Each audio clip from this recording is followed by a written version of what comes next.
Saudações, né, professores e colegas. Me chamo Carlos. Nesse grupo estamos eu, Carlos, Edith e Juan. Nosso trabalho nós vamos falar sobre a Caatinga. E esse podcast será um modelo de entrevista, onde o entrevistado será Juan, que é um biólogo. Então, dando início, a gente já pode... alguém tem mais alguma consideração inicial?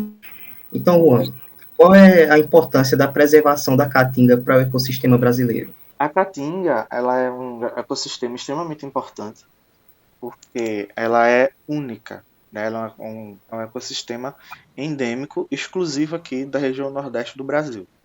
Então a gente não vai encontrar mais caatinga nem em nenhuma outra região do mundo, apenas no nordeste do Brasil. Então a importância de preservação já começa daí, né? Nós temos organismos, espécies endêmicas, tanto de fauna quanto de flora, que a gente só vai encontrar aqui, como por exemplo algumas espécies de cactos, né, que só encontramos especificamente nessa região da Caatinga. Então preservar é extremamente importante, né, porque por ser um ecossistema único, a gente precisa deixar o legado. Né? Como é que a gente vai mostrar para gerações futuras que um dia existiu a Caatinga aqui nessa região se a gente não preserva? Então a importância de preservar já começa por aí. Pode fazer a segunda pergunta, Edith. Depois eu tenho um complemento para... Mas eu acho mais interessante fazer depois dessa pergunta. Quais são as principais ameaças à caatinga atualmente? Então, são várias, né? A primeira que a gente pode listar seria o grande desmatamento. Porque a gente sabe que lá na Caatinga tem algumas espécies arbóreas também, né? Como por exemplo o juazeiro, temos algumas outras espécies também, que são utilizadas em grande escala na produção de madeira. Então, algumas pessoas, indústrias, empresas, por ser um ecossistema que é um pouco não visado ainda, digamos assim, eles vão lá, desmatam e acham que está tudo certo. Outra coisa também são as queimadas, né? As queimadas, nesse caso da caatinga, elas podem ser tanto antropogênicas, né, causadas pelo homem para abrir espaços para dar lugar ao gado, como queimadas naturais, né, por conta das grandes temperaturas, da incidência do sol. Aí é um grande problema também. A exploração também dos recursos minerais naturais, a desertificação, né, por conta dessas altas temperaturas, a região está ficando cada vez mais inabitável. E, consequentemente, a isso a gente tem a degradação do solo também, que por conta da grande seca, das altas temperaturas, o solo está começando a ficar infértil, então não está começando a crescer mais nada. É um grande problema. Acho importante frisar que, quando fala assim de queimadas, a caatinga, por ter uma vegetação mais seca, e assim, isso impacta muito, né? Porque quanto mais seco, mais essa incidência, tanto pelo fator do homem, como também da própria natureza. A queimada, ela se abasta mais do que como se fosse uma região que tenha muita chuva, assim, mais verde, né? Quando você falou de desertificação, então pode ser que daqui a uns anos, se continuar essa extinção da caatinga, essa região possa ficar com o próprio deserto mesmo, né? Tipo o deserto do Saara, sem vegetação. E o que aconteceria com com os animais que ali habitam? Ou eles poderiam encontrar, né, algumas alternativas, como por exemplo fazer migração para outros locais, ou a grande maioria, infelizmente, vai vir a morrer e ser extinta. Porque, como eu falei lá no início, né, a maioria das espécies que tem na Caatinga são espécies endêmicas, que estão acostumadas a viver apenas naquele lugar. Então, talvez uma migração para uma outra região, eles não consigam uma taxa de sobrevivência tão grande assim. E como é que a comunidade local pode se envolver na preservação da caatinga? Então, ela pode começar a preservar, né, fazendo atividades de educação ambiental, trazendo visibilidade para essa questão, né, porque A Caatinga é uma região que não é tão visível assim. Enfim, e a comunidade ela pode se envolver justamente nisso, tentando trazer mais visibilidade, tentando aumentar a parte da agricultura, né, tanto que é um dos projetos do governo federal já há alguns anos, que é justamente a transposição do São Francisco. O São Francisco está sendo transposto por quê? Para tentar levar água justamente para essas regiões da Caatinga para aumentar aí os trabalhos na parte de agricultura, pecuária, extrativismo. Assim, antes de entrar na outra pergunta, né, é bom frisar que a Caatinga, além de ter extensão desses 9 estados da região Nordeste, pega uma parte do norte de Minas Gerais, né? A Caatinga, e ela corresponde a cerca de 9 a 10,5% do território brasileiro, essa área da Caatinga. Como a preservação da Caatinga se relaciona com a cultura e a identidade do povo que vive nessa região?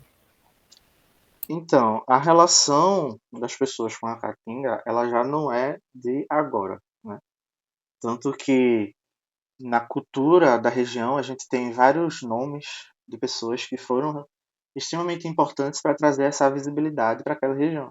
A gente pode citar, por exemplo, o cantor Luiz Gonzaga, né, que é aqui do Nordeste, e a grande maioria das músicas dele faz alusão à Caatinga, né, ao ecossistema. A gente tem a música, por exemplo, Acauã, Asa Branca, né, que são organismos animais que são específicos aqui da Caatinga. Então, essa visibilidade que a cultura, que as músicas, né, trouxeram também, não só as músicas, como também a parte mais visual, né, do cinema.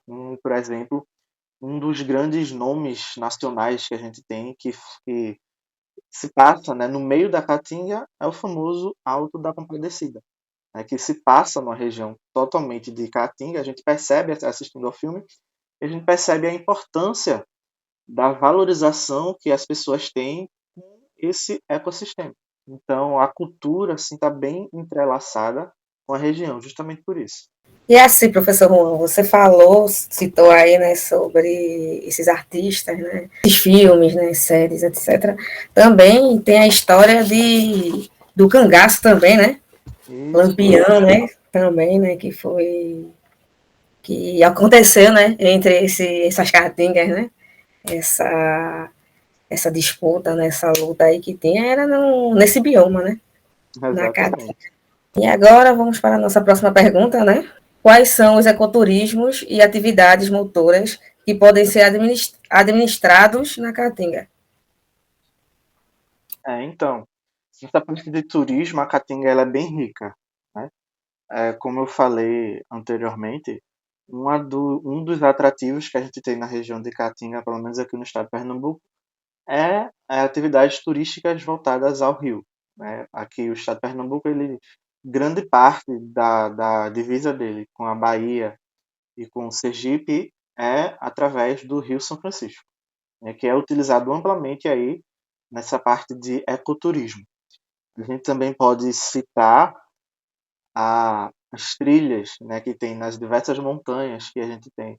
Como, por exemplo, aqui na região do Agreste, né, lá no início da Caatinga, a gente tem ali o Planalto da Borborema, que é muito utilizado para ciclistas que vão até lá para fazerem suas trilhas de bicicleta.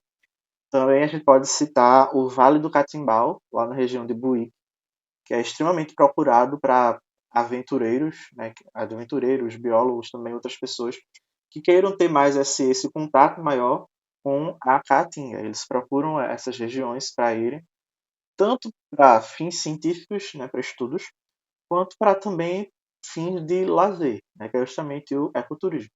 Porque a Caatinga ela é uma região extremamente linda. Se a gente for pesquisar imagens, fotos, vídeos, a gente vai ver que é tudo muito maravilhoso, tudo muito fantástico. Então, é uma das formas, né? E aumentando o ecoturismo na região, a gente tecnicamente aumenta também a preservação. Porque se eu quero que aquela região seja uma região turística, então eu preciso preservar para que futuramente continue tendo atividades turísticas naquela região.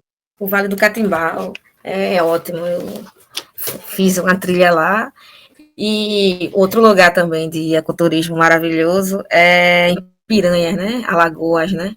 É a Trilha do Cangaço. Eu participei dessa Trilha do Cangaço, assim. Lá eles contam, né, que é onde Lampião, né, ele percorreu, né? Mas também mostra aquela região todinha de Caatinga, né? Eu não lembro certo a quantos quilômetros são que fazemos de trilha, só que é bastante quente, viu? Bastante quente. É uma característica, né, desse bioma, né? É Muito uma quente característica mesmo. própria dele, essas altas temperaturas. Então, muito obrigado, professor Juan, professor Edith. Esse foi nosso trabalho da disciplina de Biodiversidade e Ecossistemas do Nordeste Brasileiro, com a professora Valma. Então, é isso. Obrigada, professor Juan, obrigada, professor Carlos, por esse conhecimento, né? Esse conhecimento a mais sobre esse bioma tão importante para a gente, né? Que é a Caatinga, né? Principalmente para nós nordestinos. Obrigada. Verdade. De nada, pessoal. Foi uma conversa extremamente ótima e construtiva, né, sobre esse ecossistema tão grande e tão biodiverso que a gente tem.